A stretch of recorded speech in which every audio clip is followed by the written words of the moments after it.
Right, wonderful. So, and just in case you haven't perused to the left-hand side of the Zoom call, we are recording this conversation.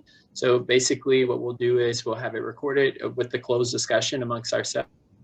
And then we'll basically edit it and then kind of then publish it on YouTube so that we can share it with our NAMI North Texas audience and give you the links as well so that you can share it with your respective networks and circles. Does that sound okay with everyone? Yes. Wonderful. Okay, so my name is Dr. Joseph Guillory. So I have the pleasure of serving as the chair of our one of our committees that put on this event. We're so pleased to have every one of you guys, the panelists and our board members that are joining us, be a part of this discussion. What I'll do is I'll introduce our moderators and then I'll hand it over to their very capable hands. So first we have Deborah Goodall. Deborah has practiced law for over 36 years as a criminal. For the past 23 years, she has represented nurses and doctors with licensing issues and gives accredited seminars on the handling of these types of cases. Deborah has represented numerous clients with mental health conditions involved in criminal charges. The unique needs and circumstances of these clients within the criminal justice system have been of paramount concern to Deborah and remain central to her law practice. She is currently serving on her second term as a NAMI North Texas board member, previously serving from 2010 to 2016. Deborah remains committed to doing all she can to help the justice system better serve the needs of those with mental health conditions. Thank you so much for agreeing and being here with us, Deborah, as moderator. My pleasure. Thank you. Next, we have Elise Ferguson. Elise is the chief attorney of the Collin County Mental Health Managed Counsel Program, or MHMC. She is responsible for managing the specially trained attorneys who represent indigent defendants diagnosed with mental illness.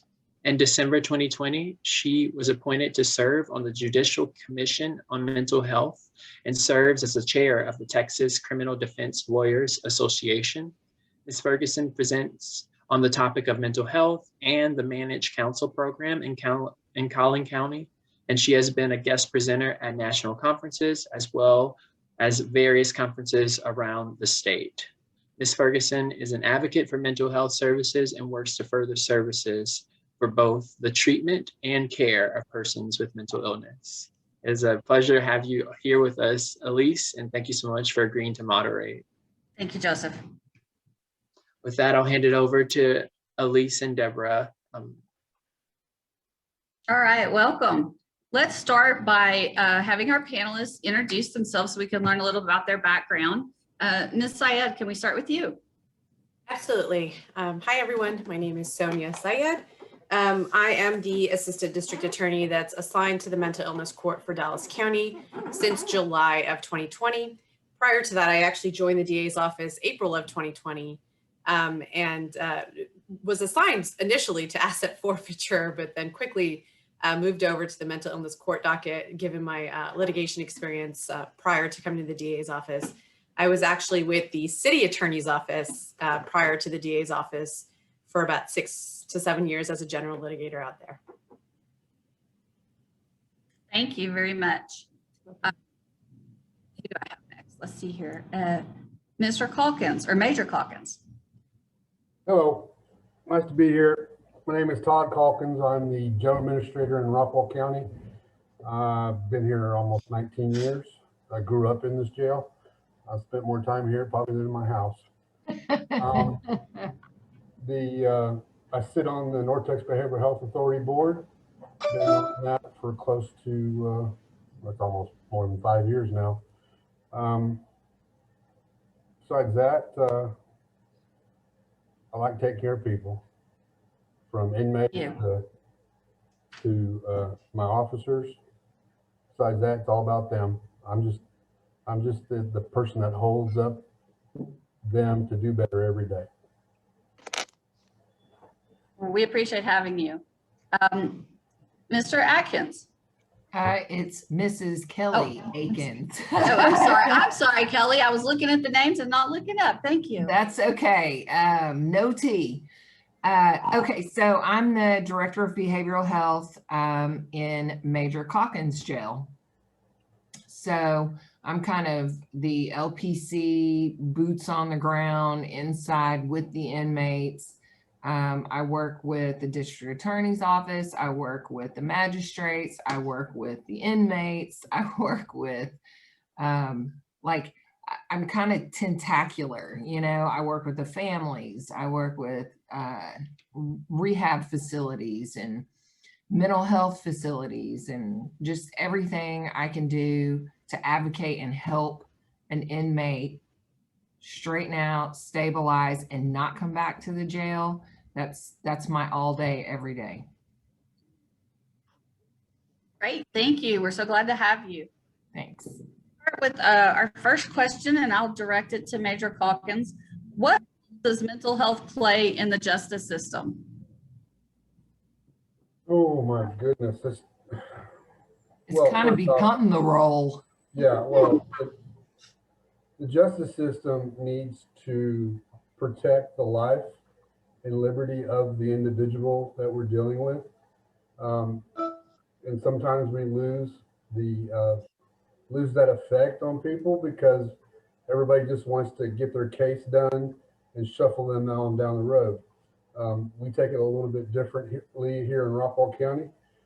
We try to understand what they're going through when it comes to what is the effect that the mental illness had on the crime, and then try to create a plan that suits us inside the jail, but also the justice system, getting them through the court system.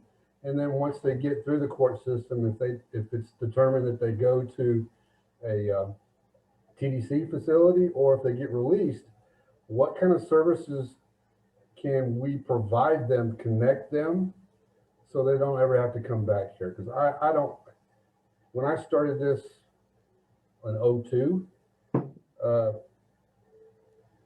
there was a stigma that when someone came in that had mental illness, that they were broke, and let's just shuffle them through and hopefully we won't ever see them again. Problem is, usually we always see them again because we didn't try to manage the problem.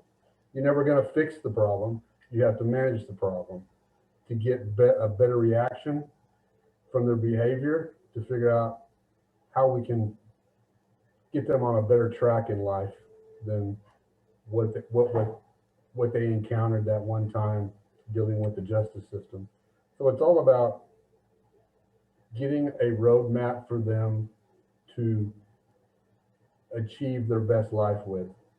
I mean, we're never going to fix it. We just got to try to make them be able to manage their life the rest, I mean, just to get better. I mean, I'm just rambling on now. Sometimes it's very repetitive because it's that revolving door of mental health facility, street, jail, mental health, you know, it's just that cycle. And so, yeah, now I'm rambling.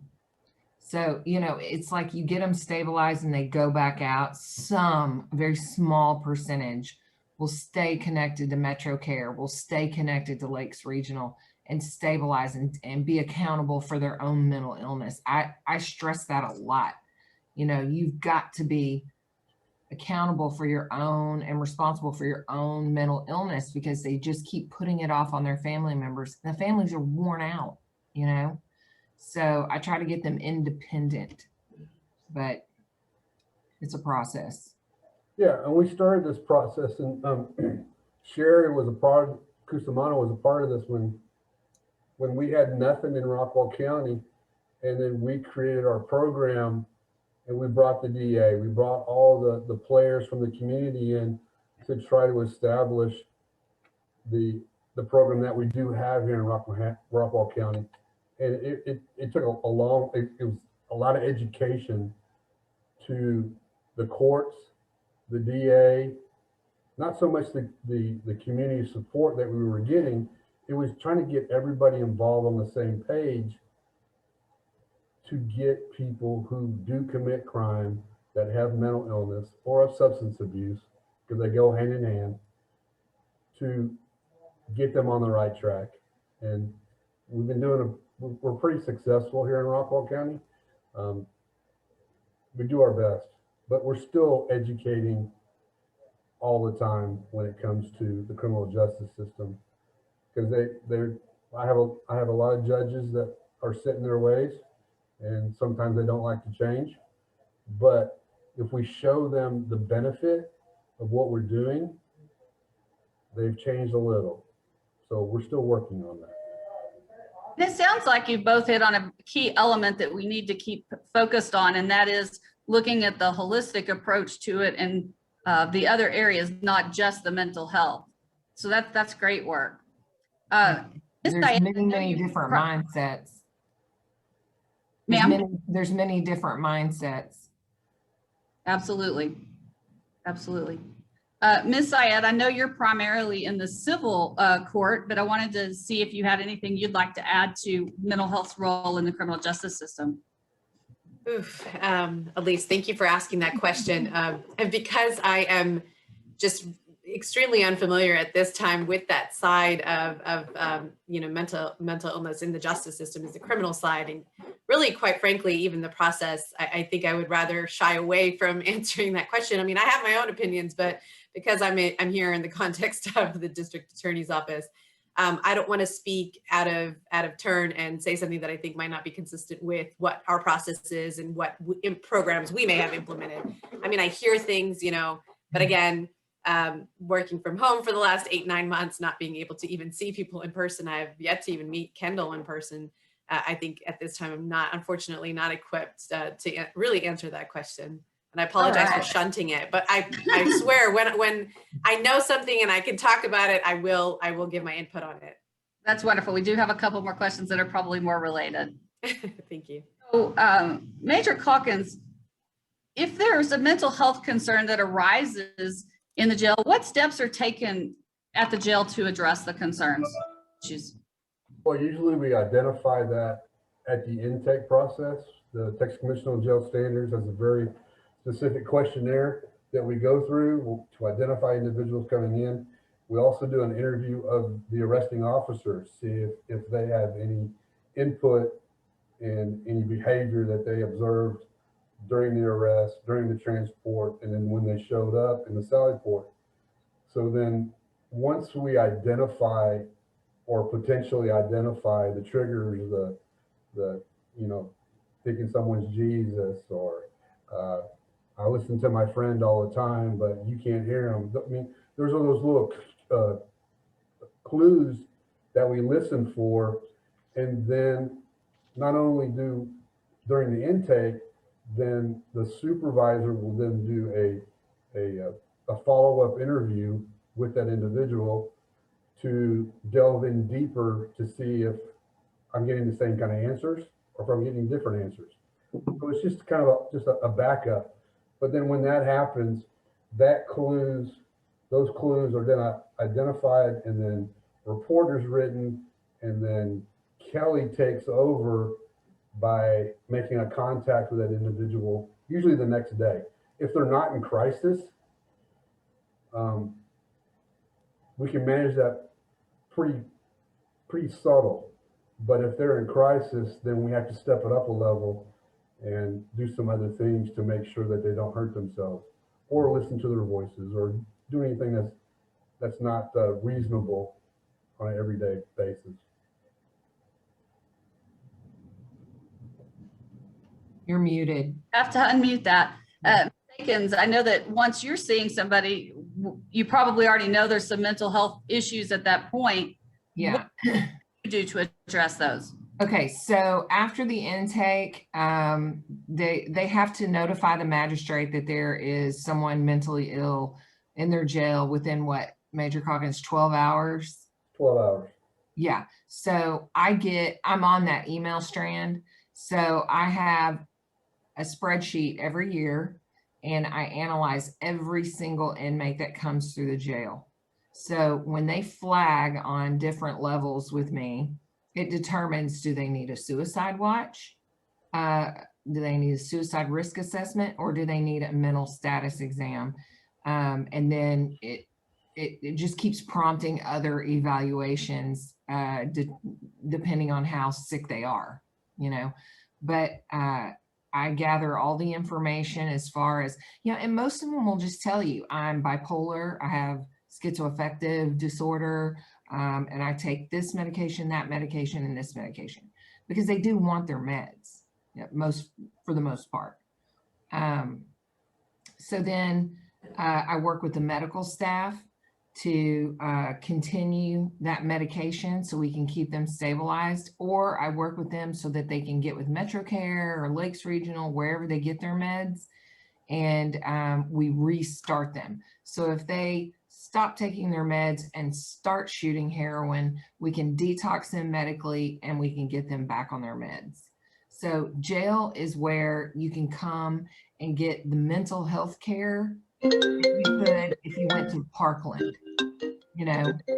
So, and then they see me up and down the halls every day. I build relationships with these people. I build relationships with their families.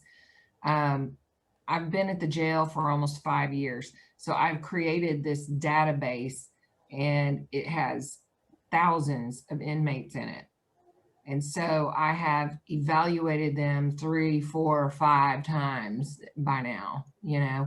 And so it's just a matter of sticking to it, you know, kind of nose to the grindstone, and you build a relationship with these people. They come in and they ask for me immediately, you know, because they know I'm going to help them stabilize and get everything going in the right direction. So it's kind of it's coming at them from a bunch of different angles, but mainly me and the medical team. Great, thank you. Hey, can I add something on top of that? Sure, absolutely. The difference between Rockwall County and most other counties, in the 1622 process, the detention personnel would notify a JP, and the JP would write a request of the An local order. mental health authority to come in and do evaluation. We're different. I have my mental health authority, I have my counselor doing the evaluation before my JP is notified, but the information that Kelly does in her evaluation goes along with the 1622 notification, so that the JP can make an educated decision on how to get this individual help if they need to continue on getting a competency exam for the courts. Everywhere else, that comes weeks after. So that's where we stepped it up in the game to identify these individuals within the first 24 hours of coming in. Mm-hmm.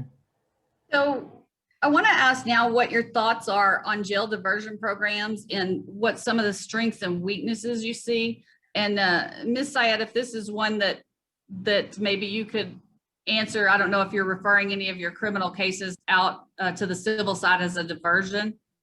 We'd love to hear from you if that's the case. So just to remind you, at least I'm actually on the civil side. I am the assistant district attorney. So I have had referrals to the civil, from criminal to the civil side. I can attest to that for sure. As far as what the process is and how that happens, I know it has to start basically fresh. And so what'll happen is we'll have to actually apply like we would just a fresh case, which would be filing an application through the mental illness court for an inpatient mental health commitment. And at that point, there are no pending charges. And so then the individual will go through the civil process in that same manner that they would a regular civil commitment. I don't know if everybody's familiar with it, but the process is, you apply for that application or you submit the application. It's usually the hospital that is submitting the application because the individual is at that either mental health facility, or sometimes it's, they're just medical facilities that are applying to have the patient transferred to a mental health facility. And so I've seen quite a bit of those actually since my arrival in July 2020. And it's really refreshing, quite honestly. What are the benefits of that? I mean, I guess, you know, from the way that I'm seeing it, it just seems that instead of there being, you know, this individual who might have a, you know, essentially a criminal background for a crime or a charge pending or some sort of decision at the end of it, if truly their situation is that they've been found incompetent to stand trial and are not able to get into a facility quick enough or to address their mental health issue, or you know, the case should not go forward on the criminal side. The benefit that I see is that, you know, you're essentially taking the harm away of having a criminal background and really getting this person the help that they would need. And that's actually the reason I raised my hand as a follow-up to what Ms. Atkins said, because this is still a very much a learning process for me. It's interesting what she said. She said, and I wrote it down, that the individual can actually get help through the jail more than they would through Parkland. But as a DA and as an attorney, generally, that kind of made me go like that, because, so, you know, the potential of having a criminal record it doesn't seem to be a better option than just going to the hospital and receiving, although maybe not. So I guess, what is the benefit that Ms. Atkins is referring to? Because I guess I'm not looking at it the same way. And so I actually had that as a follow-up question to why she would say that, because I'm so unfamiliar with everything that goes on here. Okay. My May I name's say- Akins. Akins. Yeah. Okay. So, I'm sorry. Go ahead, Deborah. Well, no, you go first, and then I wanted to speak to some things that she said. Okay. So I said it's like the care you would get at Parkland, not better care Okay. than Parkland. I think what would set us apart from Parkland is Parkland's palliative, right? They're trying to kick you out of your psychosis and move you on down the street. We typically spend more time with our inmates because they're not bonding out, they can't bond out, they have a no bond, things like that. So most times I get more time with them to observe them, to evaluate them, to talk to them, to get their meds started, to see if those are the meds that are working. Parkland doesn't typically let you sit around for that. They push you to a community resource, which we all know there's a small percentage that follow up with that. So. As far as the way things worked, to a degree in the Dallas DA's office did create a mental health section for the precise purpose of trying to steer people away from simply mainstream resolutions to resolutions that are tailored for people with mental illness, mental health conditions. And so the main thing I wanted to make clear is, at least in Dallas, staying on the criminal side of things is not necessarily going to result in their having a criminal record.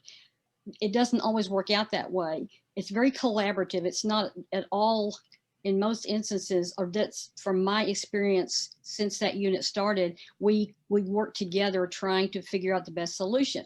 And the positive side of the criminal side of commitment is that it can be, as long as the criminal case stays pending and open, then their commitment to a state hospital can remain. I have had clients I've recommitted with Kendall annually for years, and the benefit of that versus the civil side, and I know I'm treading on ground I'm not familiar, but civil commitment has, it's not endless. It's going to have an ending. When they're restored, they're going to be released. And there are some defendants who, even with the agreement of their family, they simply don't need to be released anytime soon. And the only way to achieve that result is to keep it on the criminal side, at least in Dallas, as an open case. And then we have them evaluated and committed. It's not near the personal touch that Rockwall has. I'm so jealous of that system, but that is the benefit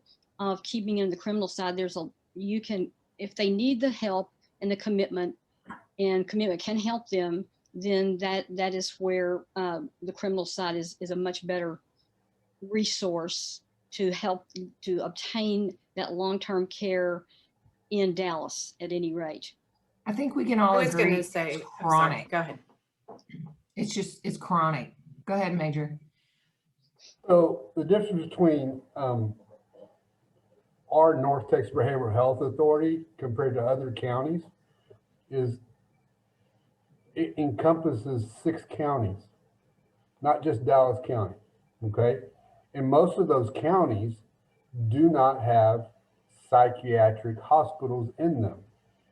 What happens is we end up, if we have somebody in Rockwall County or Kaufman or Navarro that needs specialty care, that officer is required to take them to the closest facility available without passing any other ones. So if they have the opportunity to they take them to Dallas all the time, because that's where most of our psychiatric hospitals are inside the North Texas Behavioral Health Network. We rarely have any. Greenville has Glen Oaks, Yes. just outside in Hunt County, but most of the other counties do not have any. So most of our individuals who haven't committed a crime or just call it out, like to go see someone who's having a psychiatric episode on the side of the street, that individual is going to end up in Dallas County, even though they're from Rockwall or Navarro and sometimes Hunt County or Alice County. So that's what's unique about our situation in North Texas. Sometimes it works out, sometimes it doesn't. Most individuals who get arrested end up in the county jail. So it's a little bit different than other counties.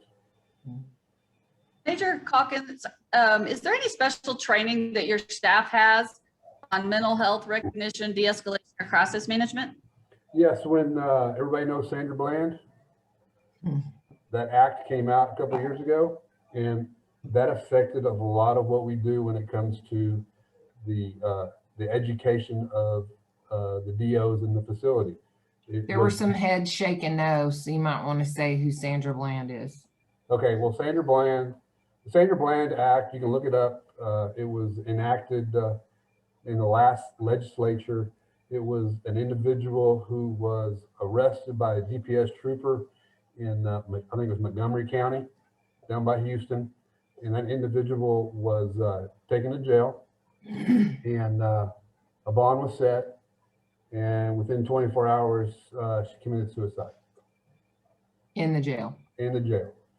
So the Sandra Bland Act was worked on, and it has a lot of requirements when it comes to peace officers, when it comes to DOs, when it comes to identifying, when it comes to training. And every detention officer in every county in the state of Texas has to take mental health training to identify, to try to de-escalate the issues that we have with individuals coming in the back door. So it's mandatory now. It used to not be. It was a luxury. All of my personnel have taken the class, and plus you also have courses where you become a mental health officer in the jail. So it's even more specialized training for the jail. You can do it on the peace officer side too. There's mental health classes for peace officers. So, but the jail setting is a little bit more unique. So, yeah. And it's a little bit different at Rockwall too, because we're not so huge like the Dallas County Jail.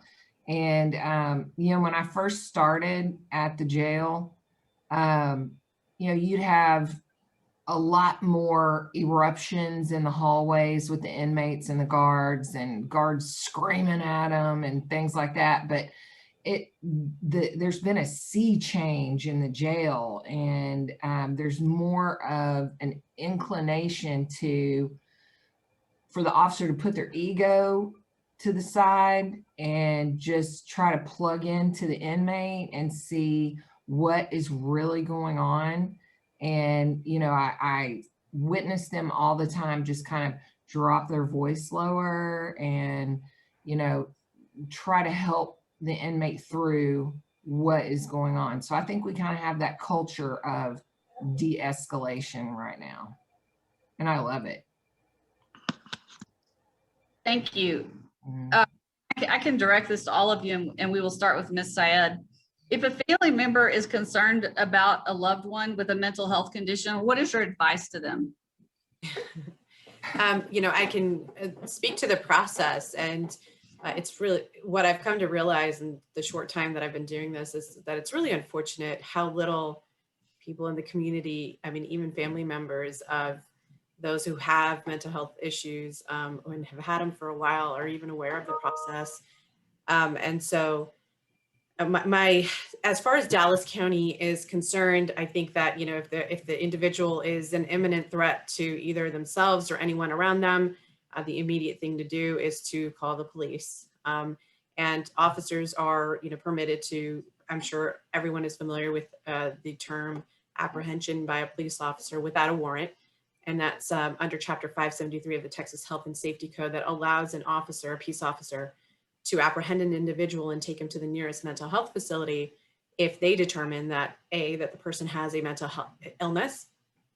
And then the second portion of that needs to meet one of the three criteria, which is that they're either a substantial risk of harm to themselves or others. And the final criteria that they could meet is that they're declining rapidly, essentially, is the final criteria there. And then they really just need one of those three criteria, the officer. And so my suggestion is always, if someone is in danger, always call the police. The second, you know, way that this family member can provide the treatment to the individual is to do what's called a mental illness warrant, or a white warrant is what everybody in the community seems to refer to it as. And it's the family member, you know, essentially going down to the permitted courthouses and filling out an application, and is essentially explaining in detail to the judge at that particular court why they believe that the individual meets the criteria, again, a harm to self, others, or deteriorating rapidly, and why the person should be apprehended immediately once if the judge decides to grant the warrant.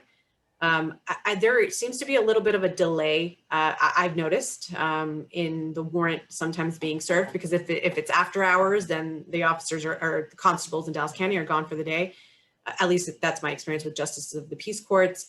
And the individual doesn't get apprehended for a little bit of time. And so, if, like I said, if it's an emergent basis, the number one thing is to always, you know, call the police. The second is the mental illness warrant.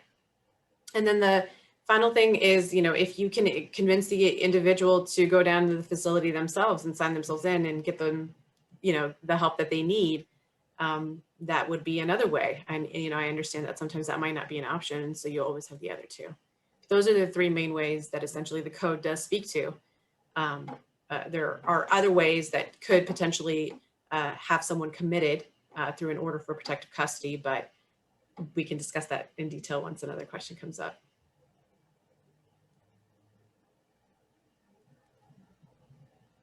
Thank you very much. Major Calkins, what about your advice to family members who are concerned about a loved one with mental health issues in the jail?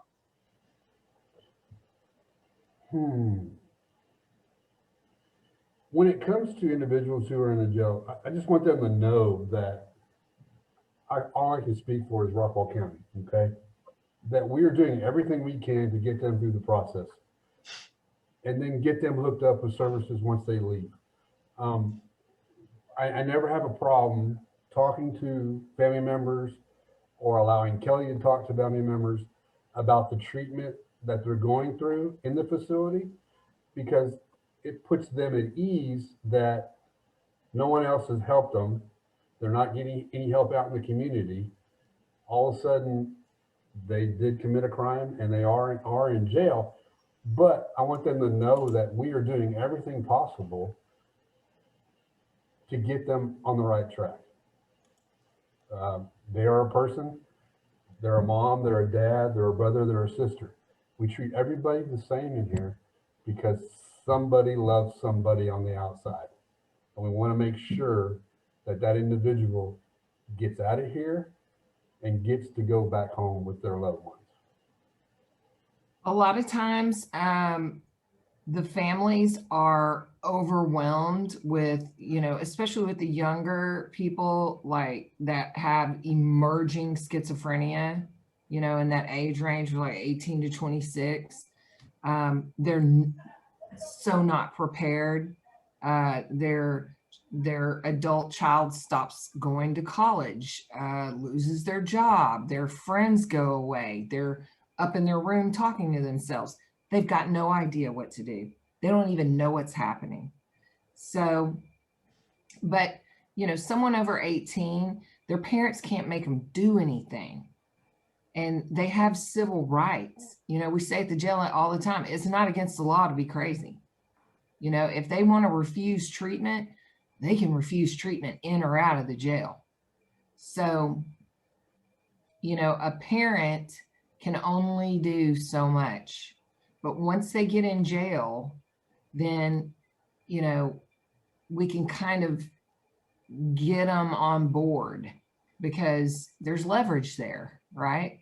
I mean, they're not going anywhere, and, they could get evaluated for a trip to Terrell, and, so a lot of times they will get the help they need in the jail that they refused outside of the jail. And the parents are relieved for the most part. I have parents tell me all the time, I'm so glad they're there. I'm so relieved. It's like I'm going to sleep for the first time in 2 years tonight.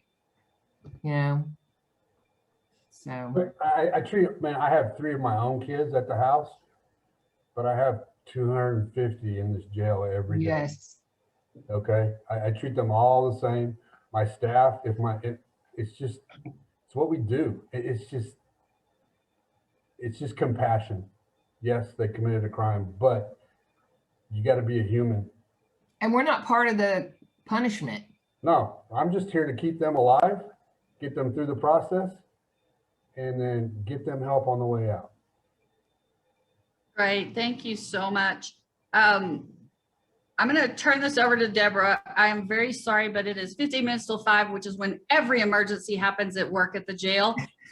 My phone is blowing up, so I'm going to have to sign off, but I appreciate you being here, and I'll let Deborah take it from here. Thank you, Elise.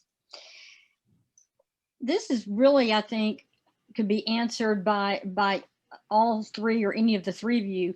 What are your thoughts on competency restoration programs? What are the strengths and benefits of those types of programs? Deborah, I think I was going to say yes. Please go ahead, because I think I would leave that to Kendall to answer, and I could definitely get you the answer through an email so that you could provide it to your audience. Okay, so we do not have a competency restoration program in the Rockwall jail. However, Terrell State has a 6-month to a year wait. So for a person that's mentally ill, they are going to decompensate greatly if they're refusing medications, refusing to engage with me, which they have the right to do. If their charges are aggravated, they must go to Rusk or Vernon, and that is over 1 year wait to get in there. So with specific cases, if I get them on their medications and because I have the Vernon State curriculum that was sent to me. So if I can go through the curriculum with them and they understand it, and I'm confident that they're stable, it's like Captain Gray said in our jail, I don't have a competency program, but it just happens because they stabilize and they do have their wits enough about them where they can go through the criminal court system. So when that happens, then I request that their lawyer submit a request to the court for a re-evaluation by our psychiatrist, and then they can move through the system. So because of COVID, because of the long wait times, the woefully lacking resources that we have, not enough beds, not enough mental health facilities. I just do my best in the jail, but I would love to have a full-blown competency restoration program. Yeah, the last legislature created a jail competency program. The red tape is crazy. And that's the reason why we don't do it in Rockwall County. It's ridiculous the amount of hoops you have to go through, and we can do it without it. Yeah, I'm not gonna stop. No, we're going to continue doing what we do without that, because we've seen the success in doing what we do to get to saving the county money, saving the state money, and getting these individuals out of jail and down the road. And Kendall will get us a better answer, but I'm not aware of Dallas having a restoration program either at this time. The next question. I will definitely get that answer, because I've heard the term thrown around. I won't lie, Deborah. So, but I'm not sure if that's an affirmative, the fact that we have one. And so I'll have to confirm. Or that it's just not perhaps as up and functional as it may be. Maybe the intended to be. Right, in one of these days. These, I think, are for Major Calkins and for Kelly.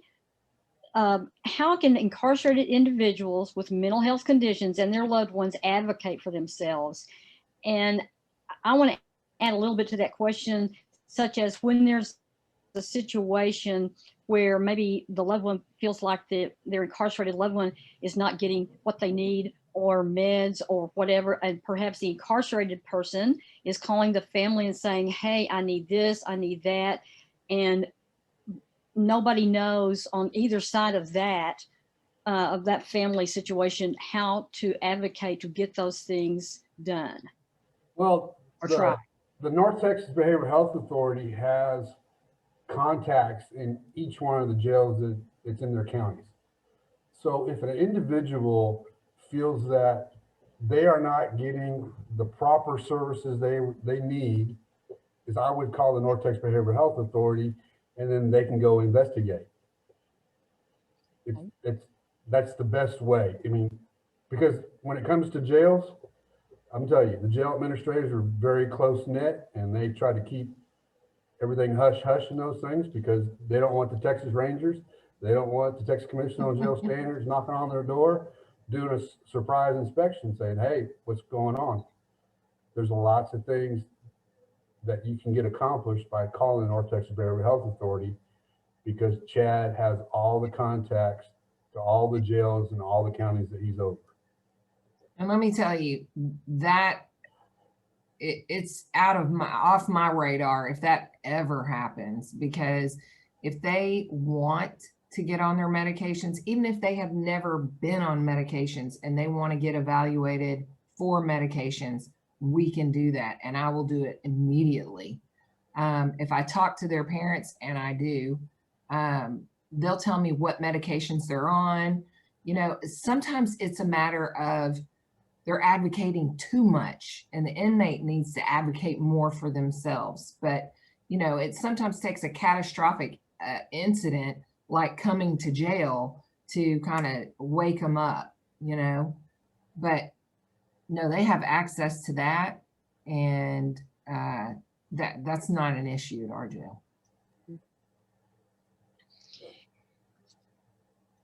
The last question we have actually involves recidivism.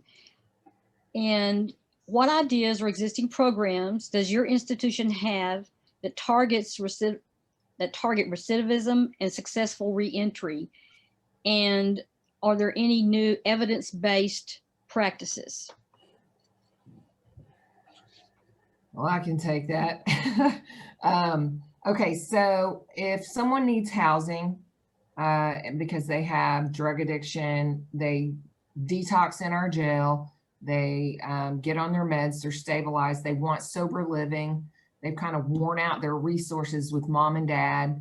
And it's important to be independent. It is very important to do that. Oxford House, they're all over the country. they have developed what's called a reentry team. So they will even come and get the inmate. They put them in a home setting. I'm sure everyone's familiar with Oxford House. That's one way. If they have addictions, then I help them get into rehab programs. If they need, medications, I hook them up with the MHMRs. There's a reentry program called Unlocking Doors, and it's specifically for inmates and people coming out of TDC. And I mean, they can do anything with these people. They do housing, they do skills training, they do job training, they help them get jobs. They have just a lot of resources. So, I've got a lot of tools in my toolbox. So it just depends on what the needs of the inmate are. It's so individualistic. I mean, you're constantly trying to put a round peg in a square hole, I mean, you're just, it's a puzzle every day. Well, are there any questions from our audience? I have one for Kelly. Kelly, you were talking about Oxford House. Now that's specifically for substance use disorders, correct? It's a sober living facility, but it can also be for supportive housing. So it's sort of a deal where they do an interview with you, and you meet all the housemates, and then the house comes together and votes on whether you would be a nice fit or not in their home. And so you get voted in, and then there are rules, no drugs, there's curfews, you must work because you have to pay some kind of rent based on what you make. And then you can stay there as long as you want to, as long as you're paying rent and following the rules, you can get on your feet. So even if you don't have a substance use disorder at all, you could be a candidate. Yes. That's great. It's also supportive housing. Okay. Yeah. All right. And Dallas, Go ahead, Deb. Dallas has programs like that, and I don't have all the details, but I recently had a client who had been recommitted to Terrell for about 3 years and finally reached the statute of limitations on his criminal case, so it had to be dismissed, which meant he had to be released from Terrell.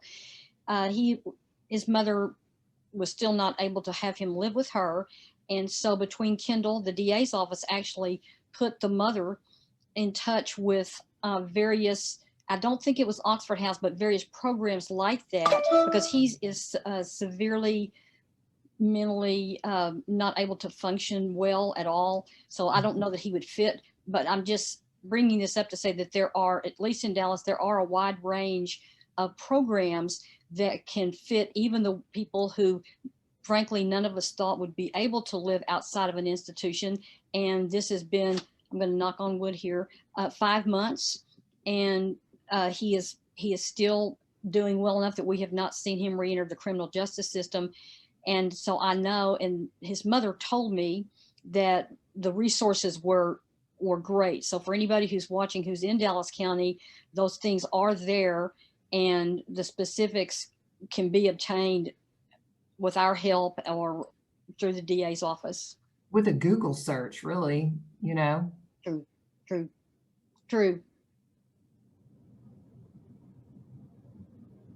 But it's nice to have that liaison. If you're tangled up in the criminal justice system, then this mother actually is a businesswoman, and she's pretty savvy, but when it came to trying to help place her son, I don't know if it was partly a little bit of fear that he was going to be on the street, and knowing that she couldn't help him. And so the DA's office came to her aid and put her in touch with the appropriate people to get him a housing place, because I don't think he can work. I think there are, so those people who really can't even do that much, there are resources to help them also. Was he intellectually disabled? Yes. Okay, so this is more than like major depression or something like that. Exactly. Yes. Yeah. He was recommitted annually for 3 years, and the circumstances of his arrest were tragic. His mother did exactly what y'all have advised. She called the police because he was causing a disturbance in the home that was getting out of control.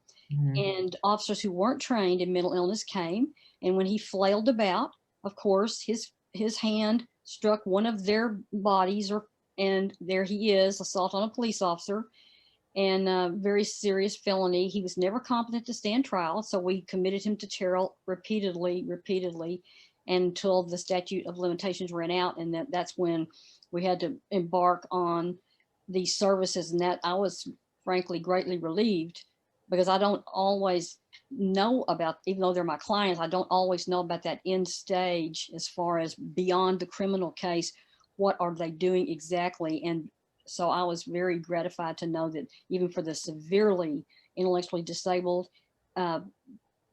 barely functioning people, there are resources that will help and guide them into the best life they can have. Yeah.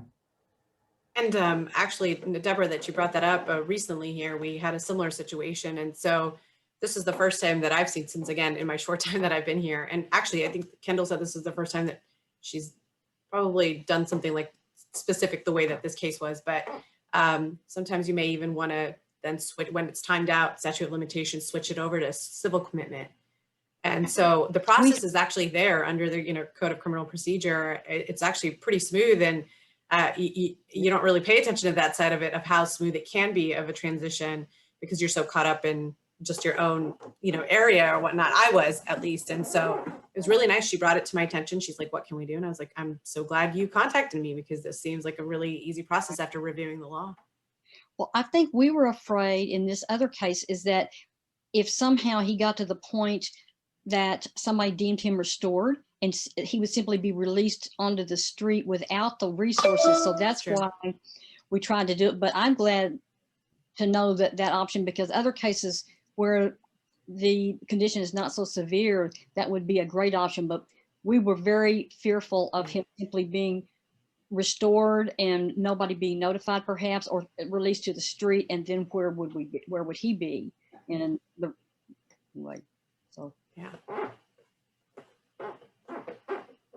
Yeah, if you don't mind, Sonia, elaborating, because you mentioned before something about getting an order of protective custody. We get calls all the time from parents who say, I cannot have police officers come again. I can't take the chance of him getting an additional criminal charge because there's already charges pending or something like that. So, or they don't meet one of those 3 criteria for a mental health warrant or an APOW. So, but they're causing enough damage inside the house, or, just problems with the family, that they need some type of answer. So what are the, like, order of protective custody you mentioned? Are there other civil ways to approach this? Because we're not sure what to tell people if they don't meet the criteria for a mental health warrant. Right. And so unfortunately, if they're not meeting the criteria for a mental health warrant, then they're likely not going to meet the criteria for the order for protective custody. And so, it's a change of a word, but it's still risk of harm to self or others, or deteriorating rapidly. And so unfortunately, let's say that they decide to just take them down to the nearest facility. And, for how they get them down there, let's say is a gray area. We don't know how they got them down there. And so they go to Green Oaks, and, they're admitted, or not admitted, but they're at the front door of Green Oaks. Green Oaks is going to take them, but I can't sit here and tell you that Dallas County Court, mental illness court, is going to grant that order for protective custody. If the state sees an application submitted by the hospital, and the doctor who submitted the physician who submitted the certificate of medical examination states, or that the application states that the individual meets the criteria at their hospital, we're going to push a motion forward, a motion for protective custody. I'm going to sit here and tell you that if it's not, the person's not brought to the hospital at this time, if the person's not brought to the hospital through an APOW, which is an apprehension by a peace officer, a mental illness warrant, or voluntarily signed in themselves and then asked for a discharge, at this time, Dallas County Court, Mental Illness Court has made it clear to us that an order for protective custody will not be granted. That does not mean the state will not move forward on a motion. And so we'll always move forward on a motion in a situation where we believe that the criteria has been met, but that there is no supporting paperwork showing that the patient arrived in those three manners that the court wants to see paperwork for. So unfortunately, this is a recent change. So I would always say, you know, if your family member needs help and you need to take them down to the hospital, that is definitely a decision the family member needs to make, and do what they believe is the safest thing for their family member. And the state, like I said, if we can get a certificate, if we get an application that states that they meet the criteria and the certificate of medical examination, we will move forward on a motion unless we have reason to not under the procedural rules or anything like that. Thank you. I do have one comment. I know with North Texas Behavioral Health Authority, there are ACT teams in Dallas County that have a peace officer, a paramedic, and a counselor, or paramedic, maybe EMT. And these individuals are trained to go out to tackle a situation that a parent may have. Not essentially take them to jail, but get them to a place so they can get the services they need. They're not out there to arrest people. The peace officer is just out there in the event something goes really bad. The counselor and the paramedic are most likely going to be your lead investigators when it comes to the conversation that's happening, and then getting the parents directed to the right spot or assisting in the transport to that facility to get that individual. And Sherry helped me out. It's the right care team. Some communities call it the ACT team, but that is available to everybody in Dallas County. I've never heard of cahoots. It has to do with the what's that organization? The Sherry. Cahoots is actually like the Right Care team, but it's in Oregon. And they work with law enforcement. When you call 911, the operators there make a determination, is this a call? Is this a mental health call the Cahoots team could respond to? Or is this a call that law enforcement needs to go? Is it a criminal issue or is it a mental health issue, right? Or is it dangerous?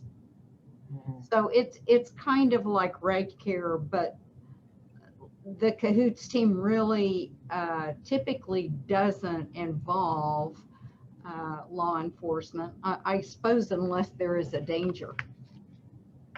And that supposedly only 2% of the mental health calls in Oregon where they have the Cahoots team end up with a law enforcement officer needing to go.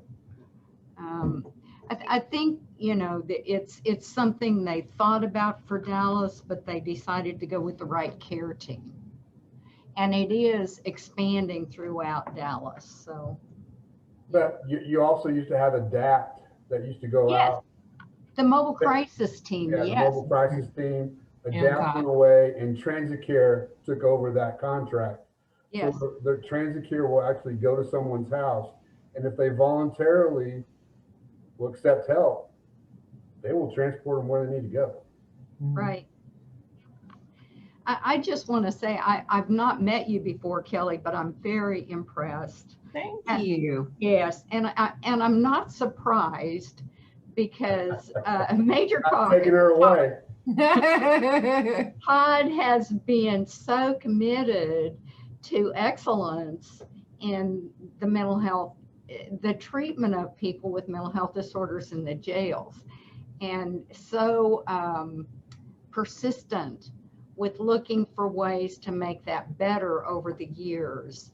And so it doesn't surprise me that he found someone like you. I found him. Yeah. Well, let me give kudos to NAMI, because when I started this program in 2009, I made a phone call to first Dallas NAMI, and they directed me to my region, which would have been Kaufman NAMI. And they helped me so much in starting my program.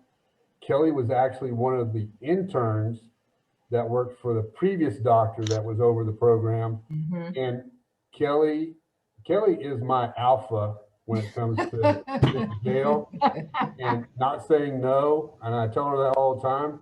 And she just kicks butt, and we don't take no around here very often. We try to find an answer to everybody's solution. If you get no, you're not asking properly. Yeah, that's right. Yeah. I see that, and I saw that in you, Major Calkins, from way back when we had the lady you had the lady who stole crayons or something from Hobby Lobby. Hobby Lobby. Yeah. And you know, you got very personally committed to addressing her needs. And that's not something I have seen a lot of command staff be that committed. So I want to compliment you and Kelly both with your dedication. So Thank you very much, Sherry. Yeah, but NAMI did help me out almost 10 years ago. yeah. So it's been a great partnership ever since. So Yeah. hopefully we continue doing it. Absolutely.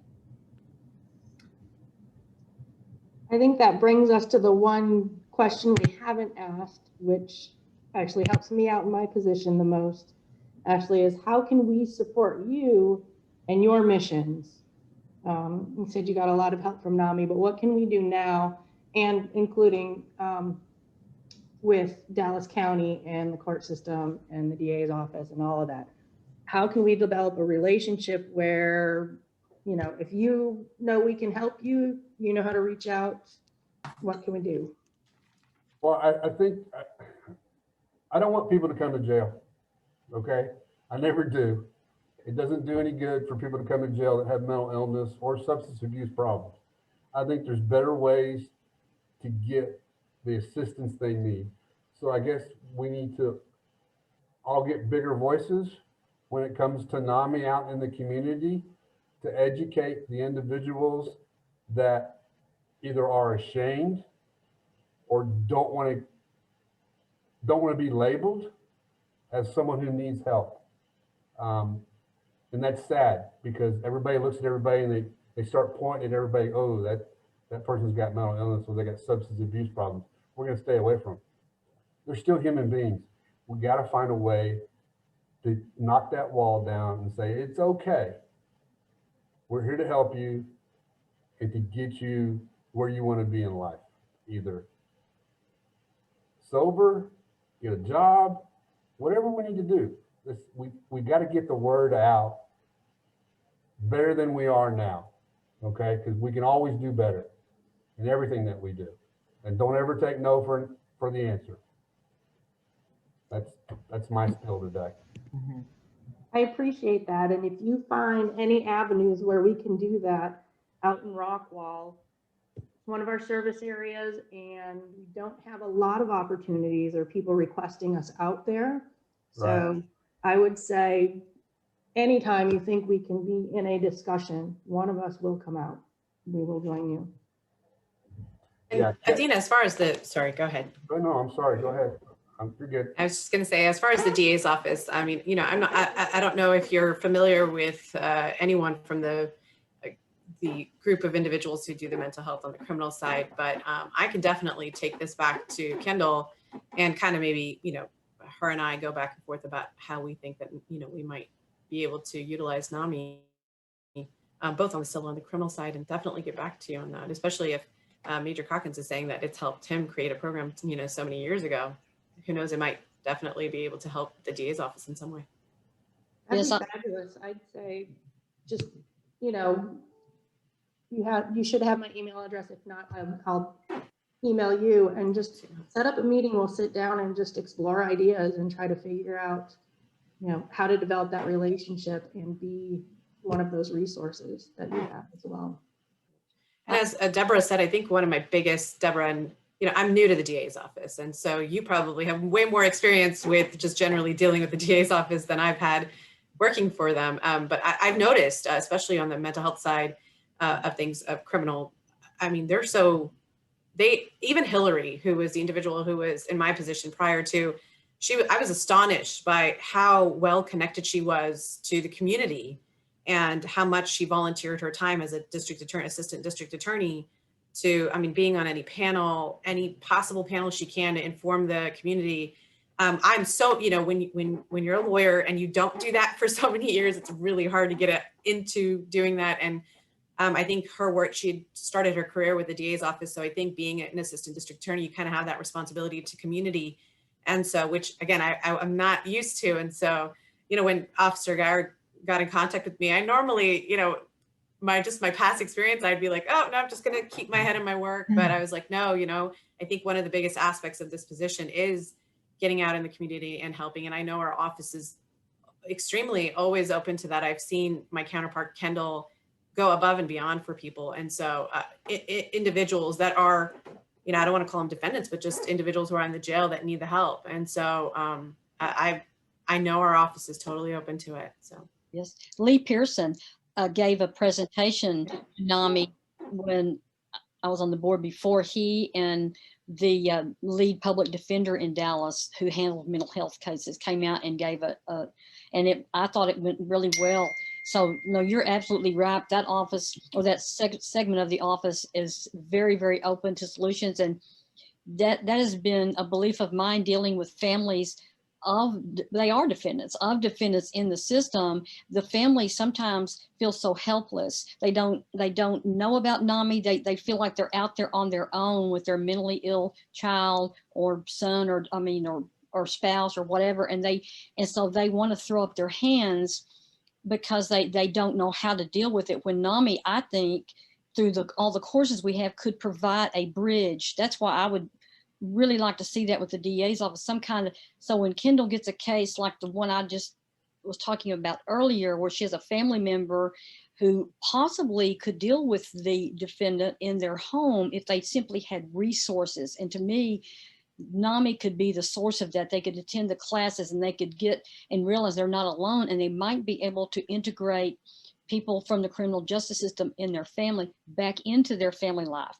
And even if they can't come back into living with them, they could still maybe have more of a relationship because they'd have a better understanding of mental illness in general and what's happening with their family member, and just be able to, because so many times in the criminal side, what could be offered for a person with mental illness as far as probation and those things, the person can't complete that probation without family and support.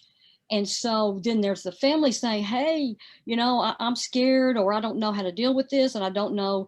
And so they want to back away. They love the person, but they want to back away. So to me, NAMI would be the ideal bridge for the DA's office team, as they say, why don't you call NAMI organization and ask, or go look at their website or look at their programs. They might give you and help you develop the resources to deal with your family member and keep that relationship intact. And it would help them immeasurably completing any kind of probation period. I'll get off my soapbox.